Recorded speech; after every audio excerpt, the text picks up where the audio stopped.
The public anger at the breakdown of city road infrastructure this week culminated into the release of 6 billion shillings to fill gaping potholes.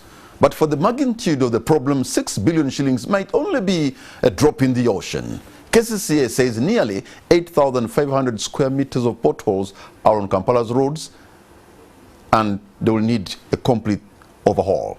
Tonight, we put Dorothy Kisaka, the Executive Director of KCCA, on the spot to explain what the authority is doing to revive the road infrastructure in Kampala.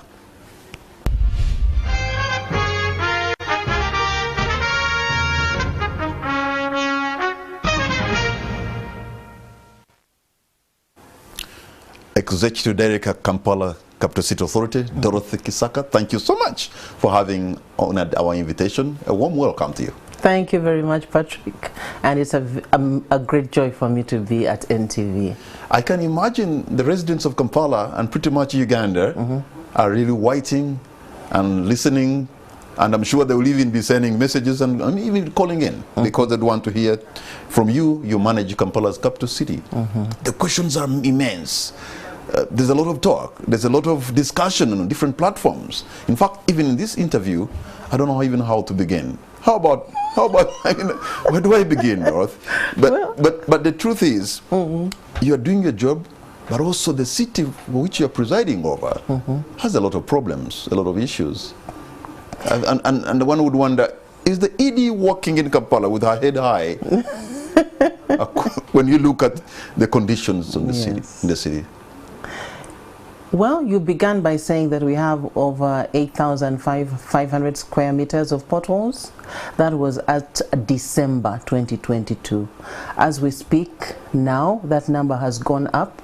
It's actually, I was verifying the numbers today, it is 25,000 square meters. So for every single day, especially in this weather, if you don't deal with the potholes as they are, they grow. So the problem is enormous. It's huge. It's all over the 5 divisions. Of course, divisions like Nakawa are not as bad as some other divisions in Makindye, but we acknowledge that we have issues. I mean, notably 5th Street, 6th Street, 7th Street, 8th Street, Salama Road, Apollo Kagwa Road. The problem is huge. And you are wondering, do I walk with my head held high? I am a public officer, I am a government servant, I serve my government, and I work with the resources that I've been given and keep on, engaging stakeholders, the key stakeholders, so that we can get a budget. The problem is huge. The problem is huge, Dorothy. How do you intend to deal with it? Well, we've got a reprieve, of course, of this 6 billion. But also government only this month has released to us some more budget apart from the 6 billion. So we are all systems go now. We are doing our work in 3 ways. We have what we call seasonal repairs. Those are the damaged little potholes. Those can be dealt with by our maintenance units, and they are going to go all over. Starting tomorrow, we are going to be on the road. But we have roads which are tired. We have roads which have served over 20 years. We have roads which have hundreds of potholes. Those need wider sectional repairs. And we are going to get contractors to ensure that those ones are done. But there are those for which you cannot even do repairs anymore. They need rehabilitation. They need reconstruction. Government has made that possible through the Kampala Capital City Road Rehabilitation Project. And so those are being dealt with at a wider scale. So I understand you need almost 100 billion for maintenance and maybe repair, right? Yes. And you've been given 6 billion. I also understand to construct a standard road in Kampala, 1 kilometer would need about 10 billion. You have just 6 billion to fix the pothole. Yeah, but what a drop in the ocean, though. Yeah, it is a drop in the ocean, I must agree. But like I tell you, actually, people on social media are saying, what a joke. It's not a joke when you understand the whole of government and what we are working with. As KCCA, we receive 26 billion a year. That is what was budgeted for. So that means that 6 billion per quarter comes in for doing the repairs. So we use that money to do the repairs. This money is not for rehabilitation of roads, reconstruction of roads. That would need hundreds of billions. But with this money, As soon as you see a pothole on useful lay road, on some of these good roads which are already existing, you must fix it quickly. You know what? Yes. When you look at the state of the roads in Kampala, even the 6 billion is not enough. And you know what again? Some roads, you cannot even fix the potholes. Today I was driving on 7th Street and I found a huge pothole. Yes. Somewhere even filled with water. And I'm wondering, how do I even navigate? I don't know how deep the water is. I have to wait for a long column of vehicles coming on the right so that I can somehow navigate on the right side and go. And I was lucky. Traffic was not as big as it always is.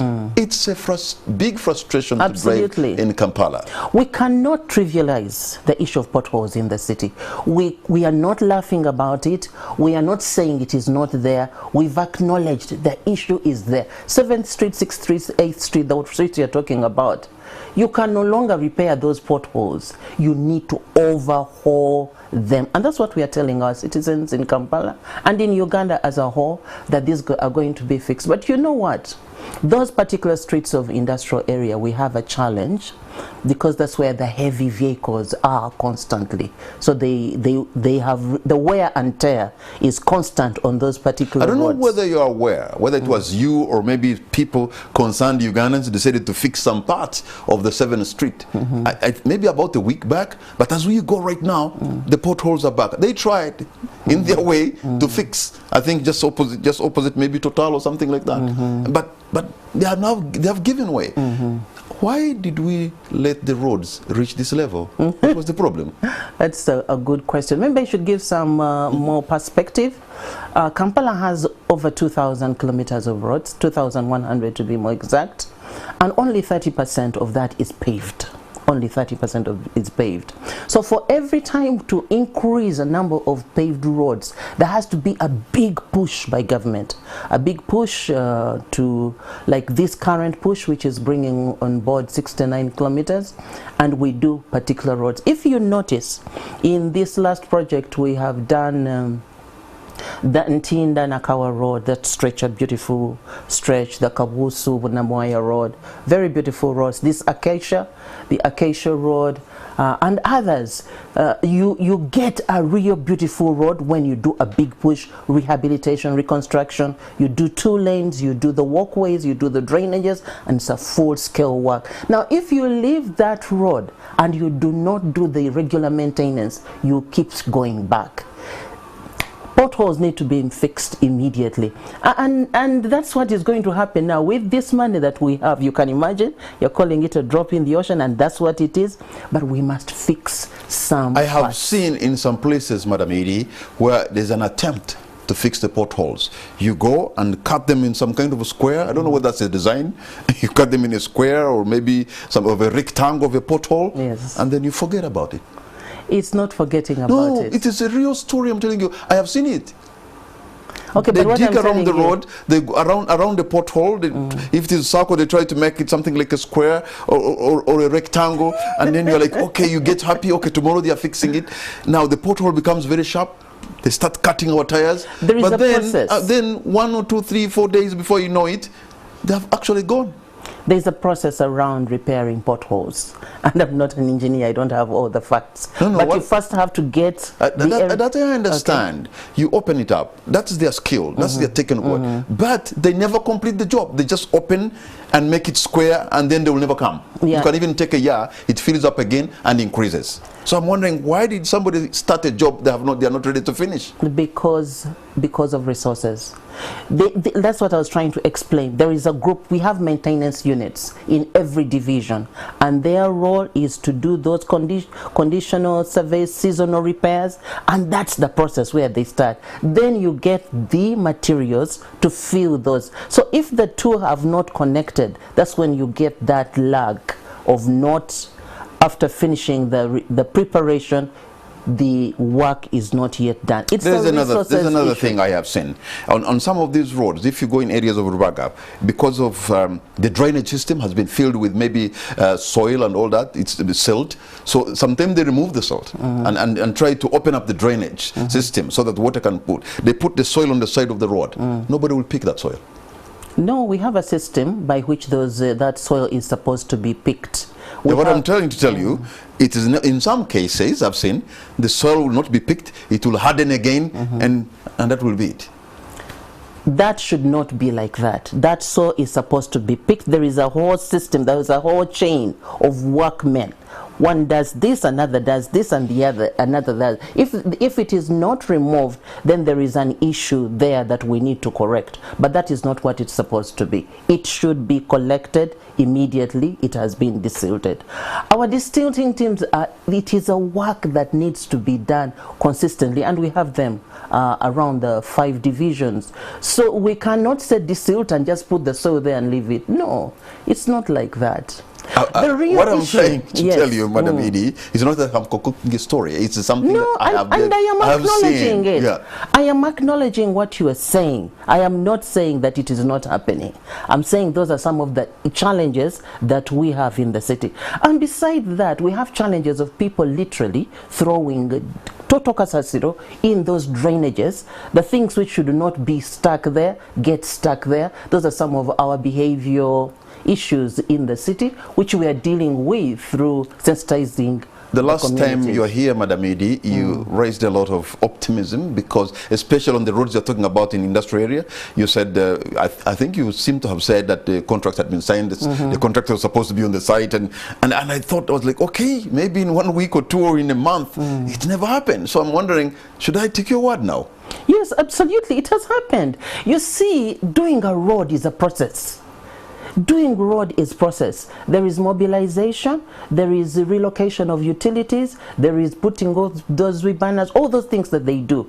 And I can tell you without any conflict in my head that lot 1 has started, lot 2 has started, lot 3 has started. In fact, the one you are talking about, industrial area, that is lot 3, they've already started. I received pictures of the work ongoing, but it's just that it's not maybe in the park. It's not in the digging the road, but it has started. It's a process. It's ongoing. In lot 1, we are doing the old Mobende Road. That is the whole area around the Busega New Market. If you pass there, you will see huge sections of the roads have been dug out, and it's going to be a real clean road. We have started in Machinge Division, and we have started also here on Old Port Bell Road. We're going to be waiting to see what happened there because we really need, we deserve better, and I'm sure you want us to get better. But the issue, it appears, is the question of resources. It's a resources issue. And I understand that. Yeah. But again, Uganda's economy, 65% or thereabout, is actually made here in Kampala and Greater Kampala. Yes. So I'm wondering, why can't they give you the money? The money is made here. That's a great reflection, and that is what we are saying. Actually, apart from we've had this conversation, of course, with Ministry of Finance, but you see, it doesn't mean that where the money is made is where the money is spent. This is a whole government. But you're not going to be working roads every day. At least you fix on the roads. You say, this financial year, I am fixing Kampala. That's a strategic decision that has to be taken by government. It's not upon us. You're not happy with their decision making. What we need to be doing is advocating for that which we need. And right now we are saying, part of what the taxes we are collecting, they can be spent at source. That will ease some of the burden that we have in Kampala about things that happen. You know, Kampala is, with the weather, we get crisis all the time. Instead of waiting for a release, because that's what has happened to us. This financial year, the releases were not coming in. How good is your own collection as KCCA in terms of revenue mobilization? Well, we've been hitting our targets. Our target now is 100 billion annually, and we are hitting and exceeding it. So isn't it just a good idea that really, if you're making 100 billion, if you fix the roads and fix everything else, this city can attract even more and make even more money? Doesn't it make sense that way? Precisely, that's the point we are making. So they don't get it. Let's feed the cow so that the cow can bring in more milk. I think government is mobilizing. Like I said, these big projects that are coming on board is part of government mobilizing so that the city can be smarter, that the roads, the drainages, the lighting, all those things are done. But it is a broader issue than just looking at the crisis we are in right now. So when you you, I'm sure, follow what Ugandans are speaking on different platforms. You, as the ED of their capital city, really, I would want you to speak to them right now. Look them in the eye. Oh, okay. This one here? Yes, yes. Okay. First of all, I want Kampala and all of Uganda to know that we as KCCA do not trivialize what is going on. We are very conscious of what's happening in the city. I want to assure you that we know that there are many potholes in the city. We have measured them and we are beginning. We are very glad the president, the government has come up and given us the money, and tomorrow, beginning tomorrow, we are all systems go and we are repairing the roads. But secondly, we have some very good roads. This is a fact. We have some, not 10, not 20, over 30 very good roads, Patrick, without a single pothole. And I would like you to have both. I saw a tweet today saying that you cannot rejoice that I have cancer, but my leg is okay, you know. But we are just trying to say, whatever we do, we are doing it to our level best. When resources are given to us, we inject them in the disease so that that disease is cured. So I applaud you, people of Kampala, people of Uganda. Thank you for giving us feedback. We thank the government for giving us the money, and we are going to repair the roads. No, some of the good roads you're talking about, yes, I know them, Acacia and others as you go, and Tinda. But look at how the roads are being used. Look at the rush hour in the morning. Look at how everybody disregards the traffic rules and law, and they just drive the way they want. And sometimes you're like, okay, you have given us you know, a dual carriage road, but then it is not even being respected. There's a problem with enforcement in the morning. You'll find 1,000 border borders driving the wrong way, and sometimes even government of vehicles with their sirens. So they even abuse the good thing that you have given. There are things that we have to do across government jointly, you know. KCCA works with Ministry of Works, works with the police, traffic office. That integration needs to be ongoing. But also the road users themselves. We have to have a code, a theme, not a theme, but a way we use the roads. Because some of the law breakers, some of the people who don't follow the code are the ones who cause a lot of these congestions. And we as KCCA are facing this public transport issue head on. We want to regulate the way border borders are utilized, taxis are utilized, buses are utilized, the way people like you who own their vehicles, how we use the roads. It is an ongoing work, and we are right now on top, getting on top of how border borders should be streamlined in the city. I think, if I can remember correctly, when you just come to office, there was a plan to have some maybe free border areas. Yes. Actually, I remember police trying to enforce it on day one, and it just died on arrival. Yes. Can you imagine? It died on arrival. Yeah. Which maybe to many people it was a good idea. It was a great idea. So, it was the last administration. They had started implementing it, but the politics didn't work very well for some political sides, and it died. But it is not something we've abandoned. We are having stakeholder meetings with the border owners and the operators, so that we have some border-free zones. Streets like Nile Avenue, you know, Nile Avenue right here. Where we are. Yes. There are some of those streets really which shouldn't have borders. Of course, we need borders. They should be able to bring us to a certain point, but not be an inconvenience everywhere. But that's a process. You know, borders have been around for a long time without regulation.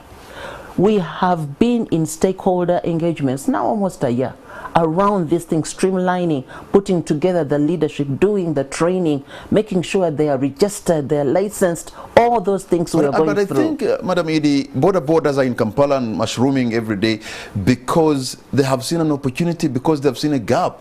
You haven't been able to give us an efficient public transport system for Kampala, and they come in, and believe me, when they are not there, that can also be a problem. Oh yes. How do you move the people? Oh yes, absolutely. We acknowledge that borders are serving us. We don't want to eliminate them. We are saying let them be streamlined because they've never been streamlined.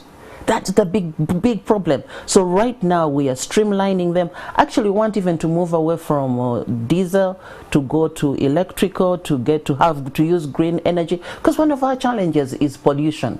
So a disease which has been there for all these years, we are systematically trying to cure it so that it is streamlined and serves rather than inconvenience. But earlier you talked about sometimes politics can get into your way. Yes. So I wonder, some of the grand ideas that you have, you keep talking about the smart city and all this kind of stuff, but when politics come in, there's nothing you can do. There seems to be a collusion between the elected leaders and the technical people like you. How ultimately can you come to, you know, a confluence of where you can agree without constant ping-pong of accusations? Yeah. You know, we should not be in contention between the politicians and technicians. That contention happened when they were being elected. When they come to City Hall, it's supposed to be a synergizing to deliver results to the people of Kampala. It's no longer a contention. But you can't agree on how to deliver. It's the delivery mechanism is where you have a contestation. Everybody should do their mandate. Our mandate is to implement the decisions, the guidance of central government, the policies of council. That is what we should do. It's not about shouting about what we haven't done. It is working with us as a monitor, as a policy maker, so that the people who do the implementation can deliver. So what I'm saying, we as technical people, our goal is not there to contend with the politicians who are in the city. They should facilitate us to deliver the results to the people. We have a strategic plan. We have a vision statement. We have a clear mission. Let's push together. You know, the scriptures say without a vision, people perish. We should articulate the vision together, all of us, and we push towards this vision. But if we keep stumbling against one another and working like we are in contention with one another, how will we ever deliver results to the people of Kampala?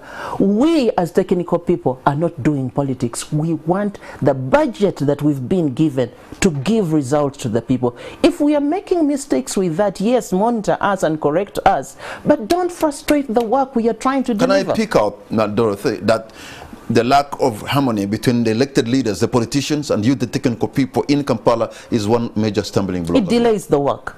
It delays the work. And every time you delay delivery on using the resources you've been given, everything is affected.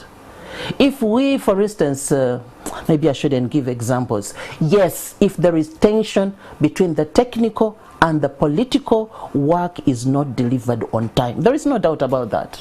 So now moving forward, you always have all these grand ideas and grand vision for Kampala. Resources are not coming in well. I want to know, when it comes, for example, on the roads to light the streets of Kampala, I have seen an attempt to have some street lights have been put there, maybe using solar or something like that. We see there's an attempt, but the street lights are put today, but after a few days they start flickering, or even sometimes they even stolen.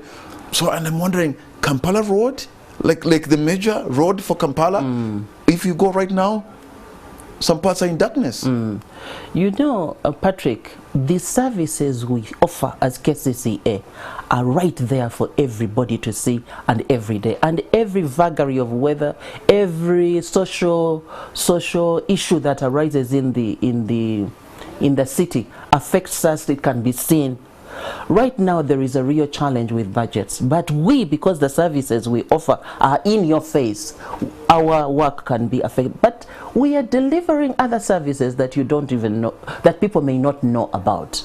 We have education. We have 79 schools in the city. We have 79 UPE schools, have 22 secondary schools. They are functioning, they are doing well. We have health centers.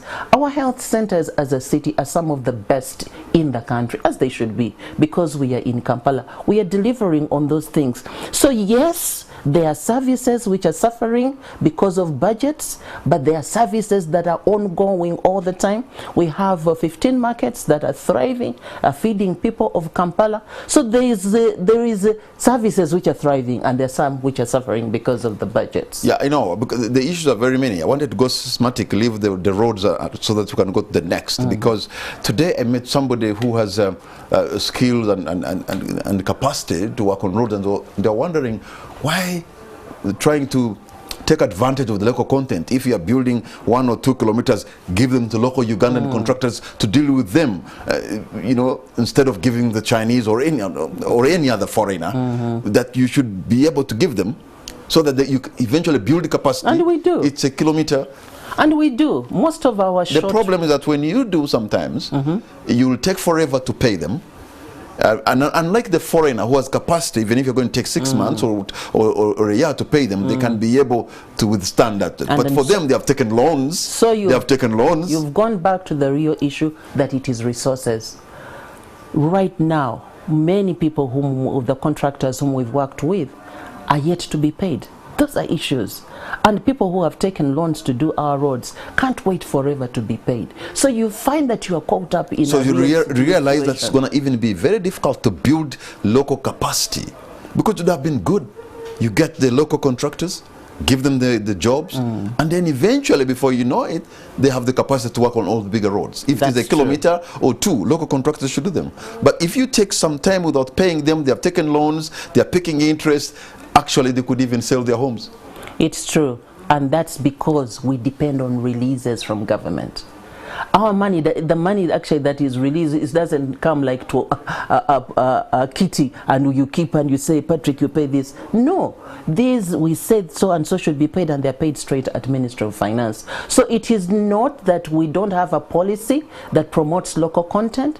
It's just that there are encumbrances, there are hindrances to even sustain that force that we have over the years that KCCA has put together. But there are many local contractors who are working with us, and we thank them for being patient with us, even this season when we've not had any money. I have heard the elected leaders talk about the quotation that were made in how much you could spend in building a kilometer of a road in Kampala.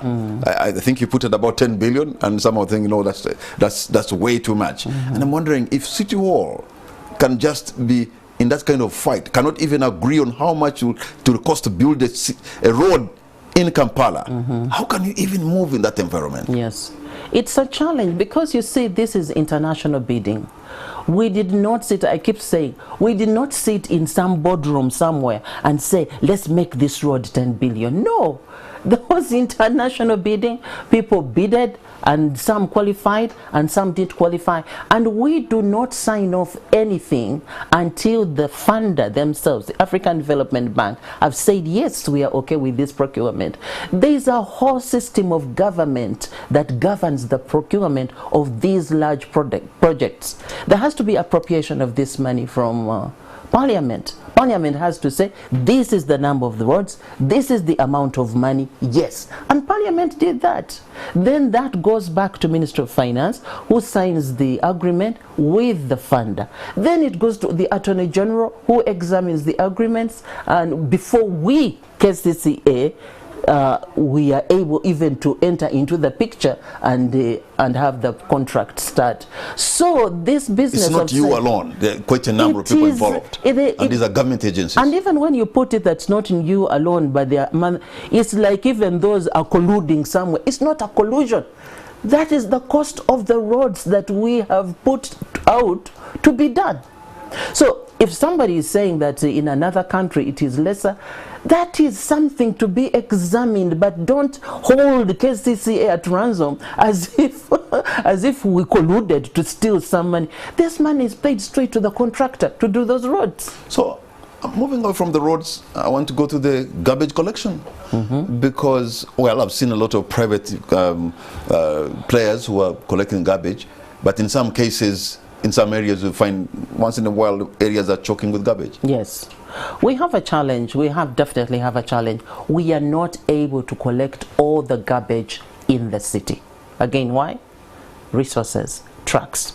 But first of all, let me say the president made a directive yesterday, as you heard, that KCCA now should have a garbage truck for every parish in the state, and those 99 parishes. So now we have been, till about 2 months ago, we had only 9 trucks in the city. But with our last year's budget, we were able to acquire another 10 trucks, so we have 19 trucks. Now with this new directive, we are going to have a truck for every single parish. Of course, it's going to take some procurement process in the next financial year, because before we get them. But once we get that collecting mechanism, then we are able to remove all the garbage from the parishes and take it away from. Without a facility to do that, it becomes difficult. The second thing that happened yesterday was that there should be skips. Skips are these the garbage skips are the containers. Yes. Let me call them containers, which are supposed to be placed all over the parishes, so that there is a collection center. Then it is lifted by a skip loader and it's taken away by the truck. We've not had those. And why? We did not have the budget.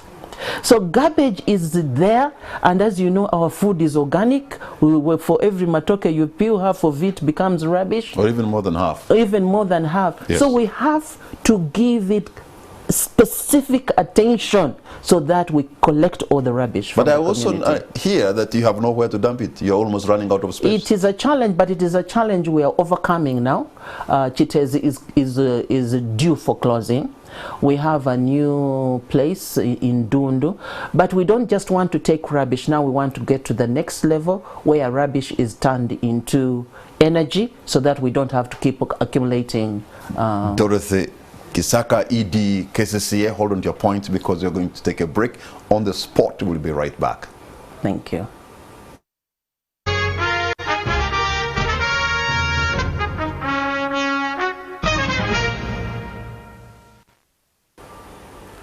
Welcome back. You're watching On the Spot. My name is Patrick Amara. My guest tonight is Dorothy Kisaka, Executive Director of KCCA, and we're discussing about the public infrastructure in Kampala. You know, I just received a call a while back from one of the city of the division mayors, and they're like, you know what, we are taking a lot we're being negativity from the public, and so the government has failed, your administration has failed. They have a feeling that what KCCA is doing is making them look bad in the eyes of the society. What is KCCA doing? The failures, the failure to fix the potholes. Honest of God, I've just been called by somebody who is an elected person and say they are making us, we are taking the blame for nothing. And I ask, why don't you give them the money to fix? Exactly. Patrick, and they seem to have said, yeah, I know the money the issue. disconnect between fixing those potholes and why are we not fixing the potholes? The only reason is resources. The only reason is resources.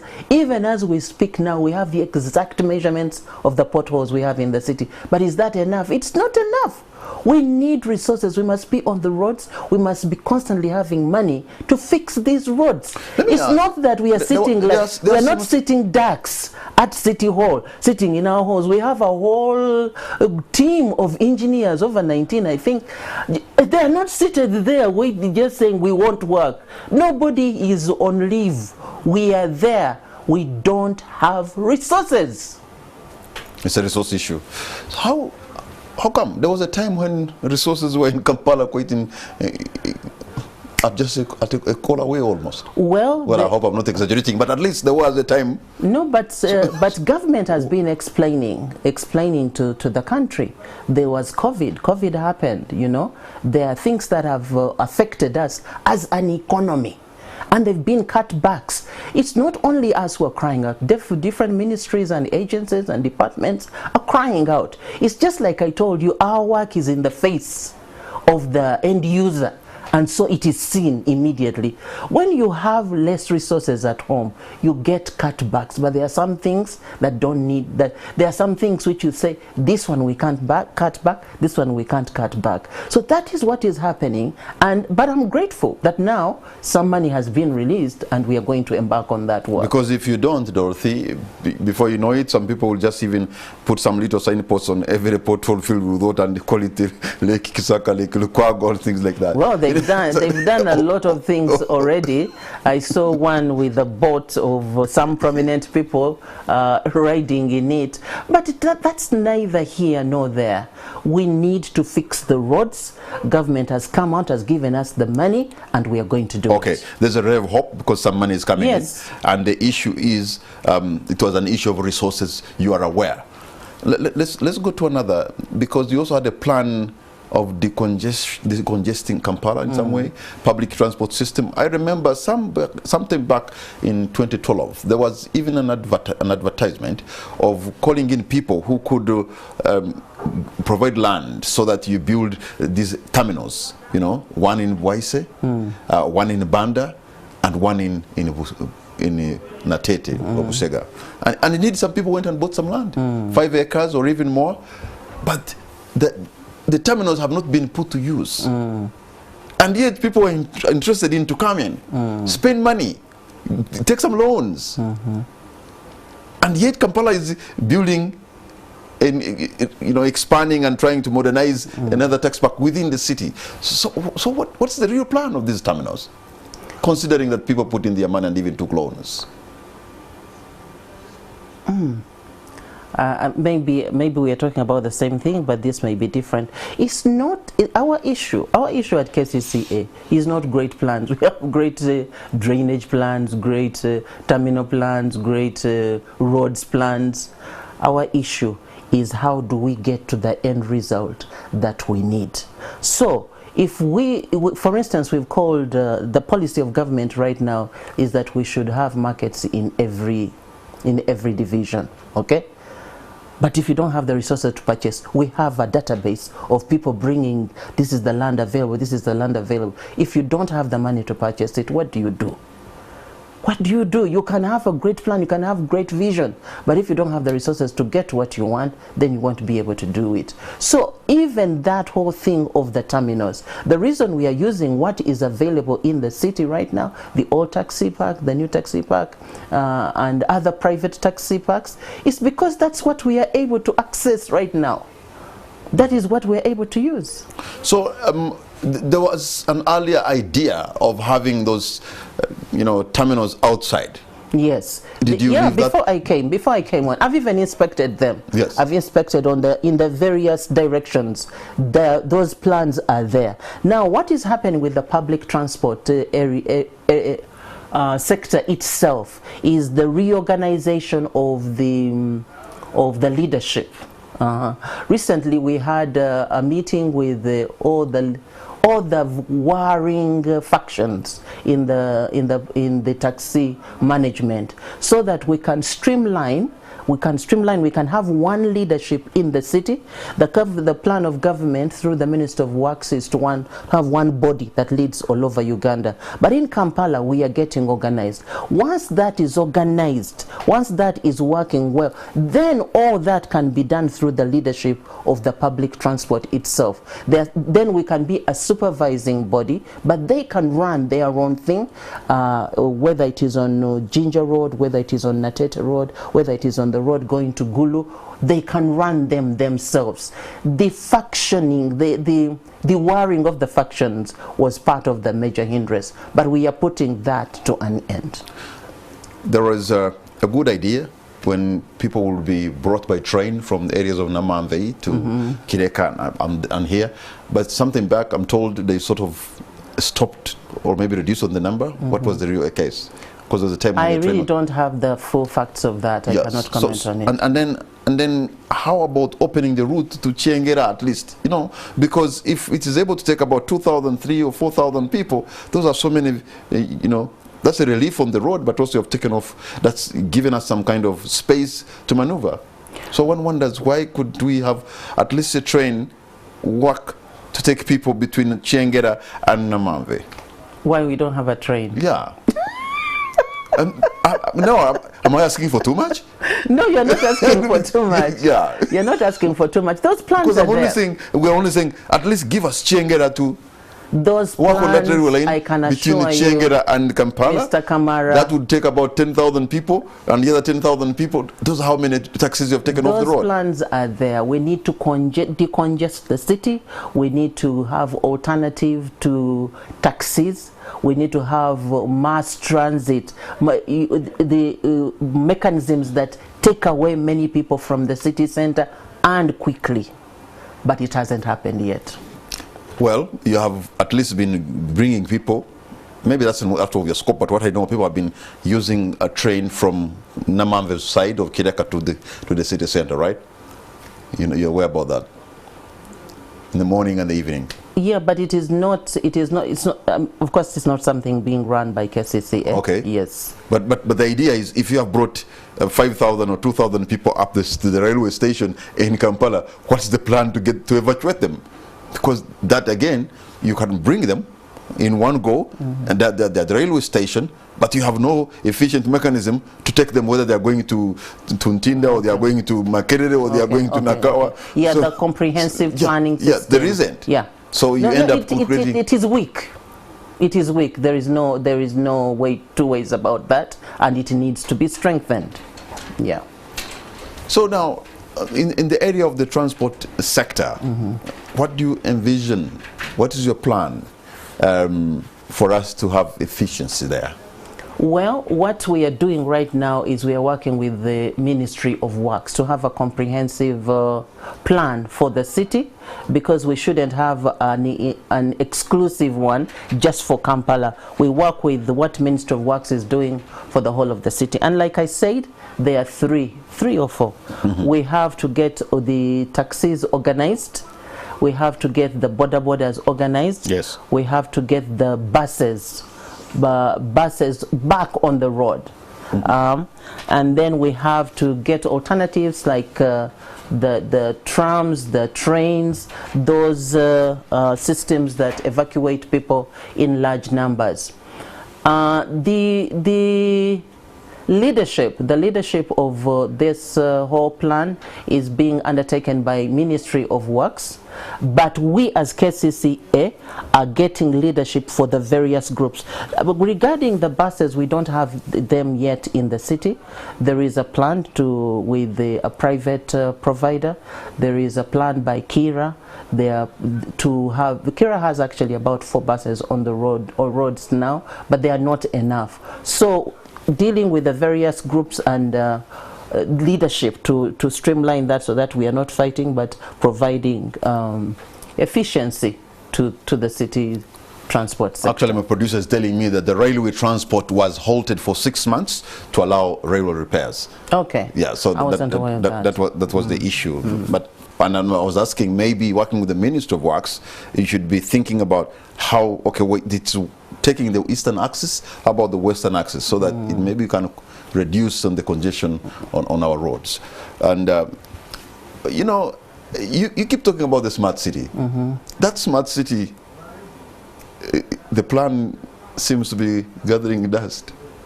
No. Let me tell you, Patrick, vision is what you see. Mission is what you do with your hands. Vision is what you see. When we keep saying we have a plan, a smart city transformation agenda, that is to awaken, that is to cause everybody to see that. It's not that it is here yet, but it is a vision of what we have for Kampala. It is what we speak about, and we say it is 3 things. We want to leverage the use of technology in delivering services. Recently, this week I was in Chitebi Senior Secondary School, and we were commissioning the 80,000 liters of tanks for water. We are harvesting rain. That is one of the things we are doing in the city, and the other is installing solar lamps on solar panels for our UPE schools. Leverage the use of technology in delivering services to the people. with whatever resources we have, whether through government of Uganda, whether working with partners, that is important. That's a smart city. That's at a personal level, that is at school level, health care center level, and at a larger level. That's one. The second one, we are saying, let's do infrastructure development, personal infrastructure, but also city infrastructure. So we talk of roads, we talk of drainages, we talk of lighting, which you've talked about, but also we talk about your own property. What does it look like? What does the frontage of your property, whether it is a mall here in the city, a small shop in the suburbs, what does that look like? That is infrastructure development. And the third one in our smart city agenda is the people well-being.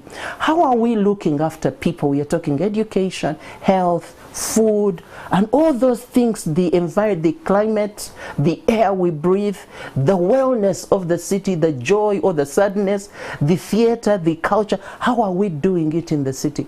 I'll never stop speaking about the vision of a smart city. You know, talk about whether it happens in my lifetime or not, it's a vision. I'll never stop talking about it. It's a vision that you have. Yes. Talking about the air that we breathe, there is an organization in Makerere who have put some, air monitoring gadgets around Kampala, air core, if you've heard about air core.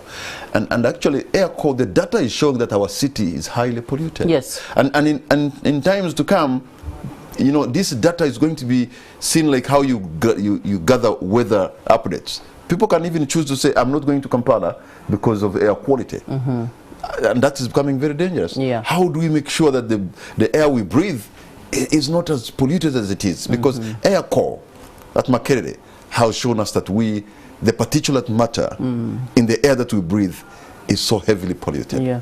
One of the things that is very true. We have we know about that information. One of the things we are using to deal with that is to ensure that the border borders. We have, it is said that we have up to 1 million border borders in the city or in Uganda. But that is one of the causes of the air pollution. So to move those from consuming diesel to consuming green energy, that is one. The other is greening the city and doing more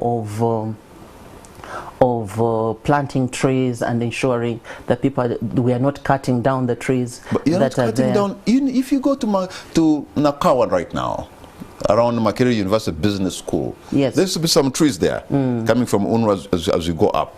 I think yesterday or this morning they have been cleared. That is relocation of utilities to make way for the rehabilitation and reconstruction of the roads, and they're going to be replanted because that is going to be a 4-lane road.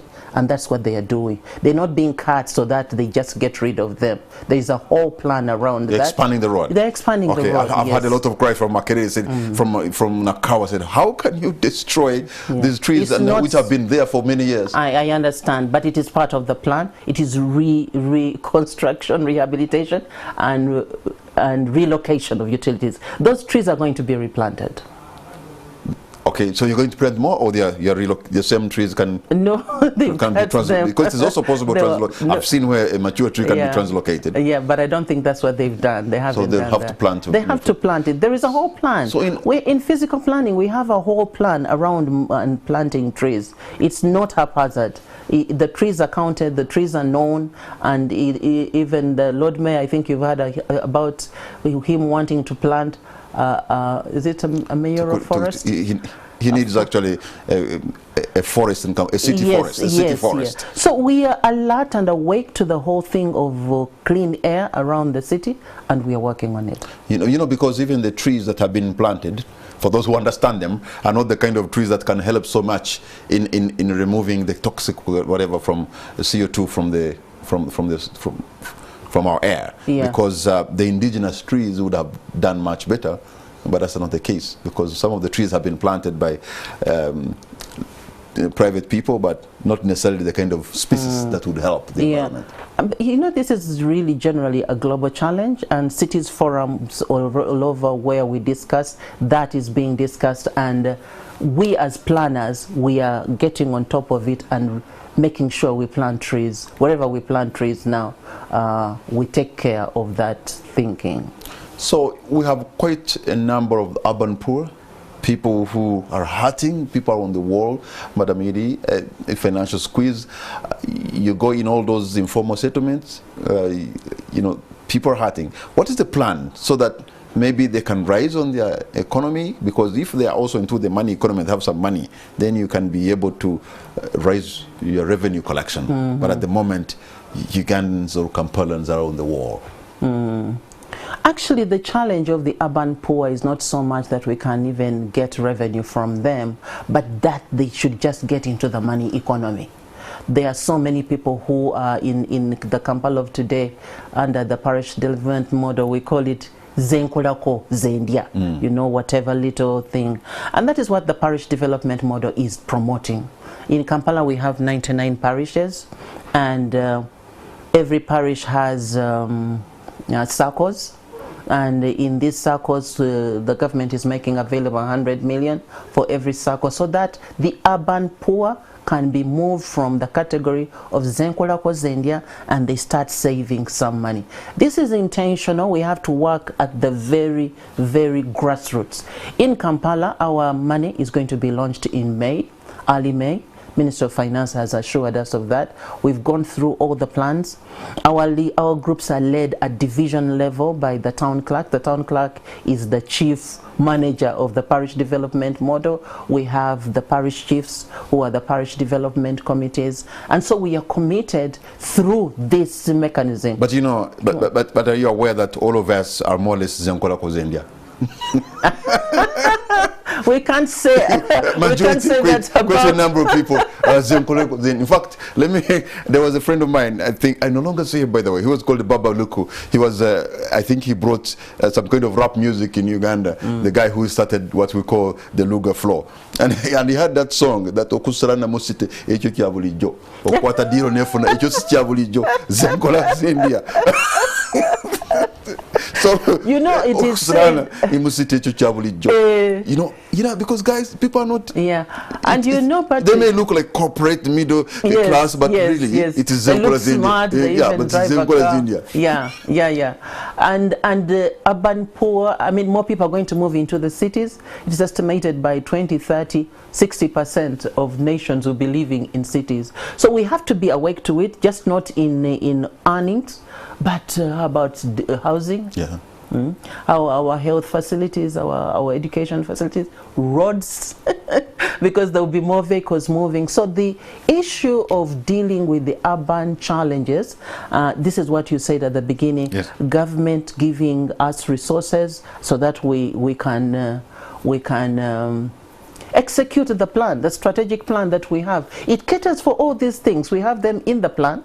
But it is not good enough to just have things in your plan. You must make them happen. Can you brief us on the ongoing construction of the Kampala flyover?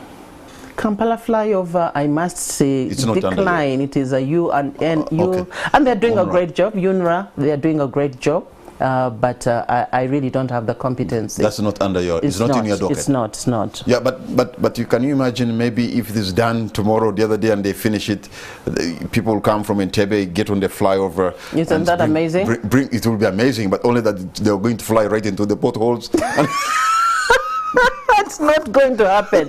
We have a directive to get rid of bad roads in Kampala. We have assurance from Ministry of Finance they are going to give us the funds to ensure even when the 6 billion is finished, they'll give us money to do the bad roads in Kampala. So Kampala people should sit easy. We are getting on top of this problem. There's one thing that I've asked before and I want to ask again, and because I need to know what's going to be the solution because of the impunity that I see. It makes me sick to see that we, the people, how we behave on the roads, you know, total disregard of the police, including people in high places of leadership who decide to abuse the sirens that they have on the vehicles, pushing us on the side and you're driving the one way. And you're wondering, are we living in a city where it's almost becoming an, you know, like... The police has cracked down on this. No, they have not, madam. No, they have. They have. I know there was a time when it was really bad, maybe 4 months ago. But in December, November, December, they cracked down on this thing big time. I see even today, border people, and I'm not against border people, but I'm against the bad riding behavior, because it puts their lives in danger and the person you're carrying in danger, because you'll find them every morning driving the wrong side. In fact, they have even the audacity of telling you go. Like, why are you even, can't you see me? They have that audacity. We are building a culture of impunity. It's wrong. And it will going to be very hard for us to change that. And that's why for us, under the streamlining the border industry, we have an element of training. Every border rider must go through a training, and they are certified that they are trained, and then they can be let loose on the roads. And of course we'll have refresher courses and all. This process has just started. It's about maybe under a year, or it is a huge exercise, but it is being done. There are very few places of convenience in our streets, along our roads, and also even where somebody can, not garbage skips, but if you can throw. So people can end up littering around because they have nowhere even to put the garbage in some cases. You know, people can go and ease themselves against the wall because there's no place where they could go. The places that are there are few and far apart. Yes, that is true, because the locations as they were maybe 20 years ago are the same locations they are. But we are getting on top of that, because what we've done, we are raising the standard of the facilities that were there. Some they call them toilets with an upstairs. We've created those in several places around the city. We have put some in the markets, and there is a whole sensitization that needs to happen around this. You know, when we say the third pillar in the smart city agenda is people well-being, it goes with the changing of the mindset, how things are done. I must say, the throwing of Kasasiro anyhow has lessened, but we want it to be even more. We have a large team of cleaners in the city these days, and there's a whole training that has started around that, and the things we are talking about are going to improve more and more. We are going to see visible changes around the city on that. Just a couple of days ago, there was a building that collapsed around Kansanga. I think one person died, but almost a very old building. A very old building, because I understand somebody wanted even to convert it to something else. But almost after every 6 or 4 months, you do to be a miracle for 6 months to pass and you have not had a building has collapsed somewhere or something like that. We've had some historical challenges in giving building permissions. There are people who have built in wetlands, and there are people who have built without plans. So some of those buildings have been falling. But nowadays our team is very, very vigilant on the building committee, which comprises, by the way, both technical and political side. They are inspecting the suburbs. They are going out of the office, and we are getting on top of it. Of course, there are still challenges around there, but it's not going to continue. How are the building committees working together with the National Housing Review Board or something like that? Yes, one is a supervisory body, but internally, as a KCCA, we, according to the laws, ours is constituted by members of KCCA, a technical team, and others from the you have thousands of buildings rising up almost everywhere in Kampala. Do they have capacity to be able to monitor and supervise? Yeah, that is one of the things. Leveraging something like that. The use of technology in service delivery. We have to go digital. We have to have a database on these buildings, because that's what we do in revenue collection. We should also be able to do it for buildings and for inspection. We have building inspectors in every division. It's not too much to do. We should just harness it and do it more effectively. Explain to us, if you can, if you look at the building that was put up in Kampala, probably you go to old Kampala and find old buildings, 1930, 1940, and if you wanted to drive a nail in that wall, perhaps you will not. You'll need maybe a screw or something to just drive a nail in a building that is about 80 or 70 years old. See a building that was built last year or today, you just hammer a nail and just goes straight. So what's wrong with, is it our material? Is it our engineering skills? Is it what? there's such a remarkable difference in terms of quality, the structural strength of the structures we're putting up. Well, I don't know whether you see that. Or no, I've experienced it. I've experienced it. I mean, you go into, you try to put a nail in and everything is just crumbling, you know what I mean? And it kukakereza, you know, people trying to cut back on how much cement they should put in the mixtures. It's unfortunate. We need to enforce standards. As a city, we need to enforce standards. The owners of buildings should not settle for less, because you're not building just for your generation. You also want it for your children and children's children. But generally, the challenge is the difficulties. Zenkola India is the real. KCCA or the city or the Ministry of Housing should ideally be able to build so that people can come into those houses. And we'll get there. All right, we're going to take a very quick break, and for the purpose of being able to hear the views coming in from the people.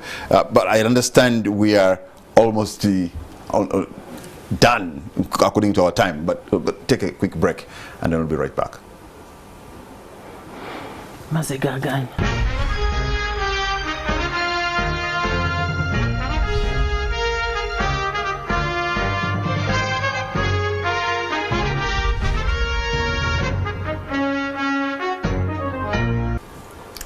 Welcome back. You're watching On the Spot. My name is Patrick Amara. My guest tonight is the Executive Director of KCCA, Dorothy Kisaka, and we're discussing about the public infrastructure in Kampala City. She's been giving us a ray of hope that things will get better. Of course, the problems are pretty much because of resources that are given by government. So, and well, at least you've given us some hope. No, government has given us hope. Well, through you as our and you know ED. why? It is under the bigger theme of tourism, which is being driven now by our government to ensure that of course we can't do it just for tourism, it's for our people well-being, but it's under the bigger theme. We need a tourism can bring in money. It's a business. Yeah, absolutely. So now you have a big meeting coming to Kampala, I think next year, the Nana-Light January next year, which is very close. And I was wondering, oh my God, are they going to find us looking like this? Because the answer is no. That is probably the biggest meeting to happen in Kampala ever. Yes, it's bigger than 197 presidents expected. It's bigger than Chogam, the AU combined, you know. And yet you just have less than 8 months to get there. Yeah, the president has set up a planning committee headed by the head of public service, and the planning is going on so well. We know our role and we have done all our plans. Now that money is going to start coming in, we are all systems go, because we need to do roads. They are going to be hosted in Monyonyo. We want all that coming down up to Nsambia, clean, spotlessly clean. The buildings on the roads themselves well taken care of. We are going to do planting. We are going to do flowers. Yeah. All right. I want to thank you so much for having given us your time, for having at least given us some hope, telling us the government is giving you resources which you are going to deploy to do work for Kampala. What's going to be your concluding remark tonight? Well, I want to thank you first of all for hosting me. I want Kampala people to love their city and to have hope. To have hope. Don't judge the tree in its infancy. It's going to grow and fruit is going to come. We have good plans and they are going to be delivered. Our motto is that we are together. We are building a smart city together, all of us. Thank you so much. Dorothy Kisaka, ED KCCA, thank you so much, and it's good to know that you're ending on a very good optimistic note, that it's all systems go, all hands on the deck for Kampala. There is a silver lining on a seemingly dark cloud for Kampala. She's telling us that we shall get there. Maybe not in a week or two, but we shall get there as the people of Kampala. Good night and God bless Uganda.